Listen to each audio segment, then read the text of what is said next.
Bismillahirrahmanirrahim. Assalamualaikum warahmatullahi wabarakatuh. Perkenalkan, nama saya Syifa Rosita Pojia dengan NPM 2200100012. Di sini saya akan melakukan skill lab terkait physical examination in allergic and immunology disease. Bismillahirrahmanirrahim. Assalamualaikum warahmatullahi wabarakatuh. Selamat pagi Ibu. Baik Ibu, perkenalkan saya Dr. Syifa yang sedang berjaga di klinik pasien pada hari ini. Baik Ibu, di sini saya akan melakukan visip pada anak Ibu ya Ibu. Tujuannya adalah untuk mengetahui gejala-gejala dan menyimpulkan diagnosis serta pengobatan yang akan diberikan kepada anak Ibu. Apakah Ibu bersedia? Baik Ibu, sebelumnya saya izin untuk mencatat identitas anak Ibu terlebih dahulu ya Bu. Dengan namanya siapa Ibu? Baik, usianya 7 tahun ya Ibu. Untuk alamatnya di Bandung, sukunya Sunda ya Bu. Baik, Sunda. Lalu untuk tempat tanggal lahirnya sekian. Baik, untuk pendidikannya pada saat ini SD ya Bu. Baik. Baik, lalu tahap pertama clinical initial impression, yaitu kita melihat appearance atau penampilan pasien normal atau tidak. Lalu yang kedua yaitu work of breathing, apakah ada sesak nafas atau tidak, lalu apakah ada retraksi atau tidak. Lalu yang ketiga yaitu skin, kita melihat apakah ada kelainan pada kulit pasien atau tidak. Baik, untuk physical examination general appearance kita melihat bagaimana kondisi sakit pada pasien. Lalu yang pertama itu ada not ill atau tidak sakit. Yang kedua ada mild, yaitu bergejala tanpa menurunkan kualitas hidup sehari-hari pasien. Lalu ada moderate, bergejala dan menurunkan kualitas hidup sehari-hari tanpa adanya tanda-tanda yang mengancam jiwa pada pasien. Lalu ada severe, yang bergejala dan menurunkan kualitas hidup pasien sehari-hari dengan gejala yang mengancam jiwa seperti sesak napas, edema yang general, dehidrasi, hilang kesadaran, dan juga kejang. Lalu untuk yang kedua ada physical examination initial measurement, yaitu yang pertama kita periksa tekanan darah pasien.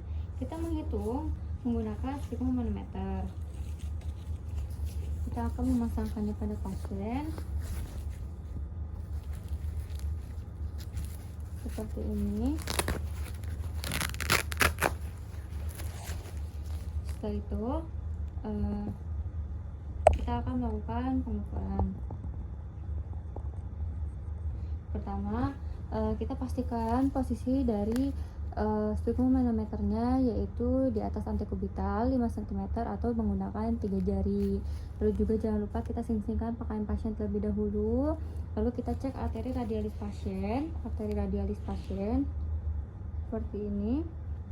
Lalu setelah itu kita pada cek yang pertama, yaitu pada pengembangan balon pertama, kita cek arteri radialisnya sampai arteri radialis tersebut hilang. Setelah hilang, kita akan melakukan pengukuran yang kedua, yaitu menggunakan stetoskop pada antekubital pasien seperti ini di sini. Terus setelah itu kita akan memulai pada perhitungan yang kedua menggunakan stetoskop. Setelah ditemukan, kita melihat dari frekuensi atau berapa kali per menit.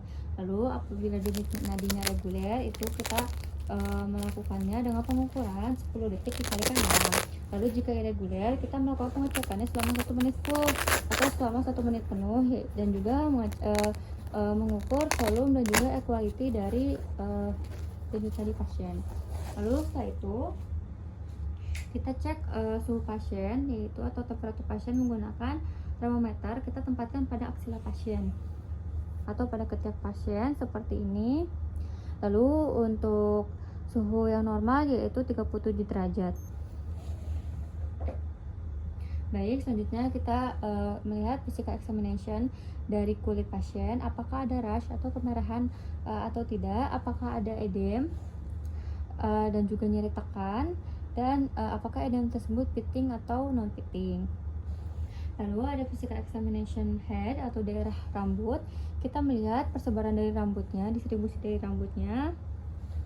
Kita melihat tekstur rambutnya, apakah ada rambut yang mudah rontok atau rambut yang mudah patah. Lalu physical examination of face atau bagian wajah, adakah edem yang nyeri atau tidak, apabila ada edem, pitting atau non pitting. Lalu apakah ada twitching atau grimacing pada wajah pasien. Lalu ada allergic salute, open mouth face. Lalu ada Denny Morgan intraorbital fold atau di kantung mata pasien. Lalu ada allergic shiner. Lalu physical examination of eye, Lihat bagaimana sekret atau cairan pada mata pasien, apakah serus, mukoid, atau mukopurulen. Lalu palpebre atau blefarospasme, adakah edem. Lalu kita melihat konjungtiva atau kantung mata pasien, konjungtiva bulbi, adakah berair, hiperemia, kemosis atau edem. Lalu adakah ada blood vessel injection.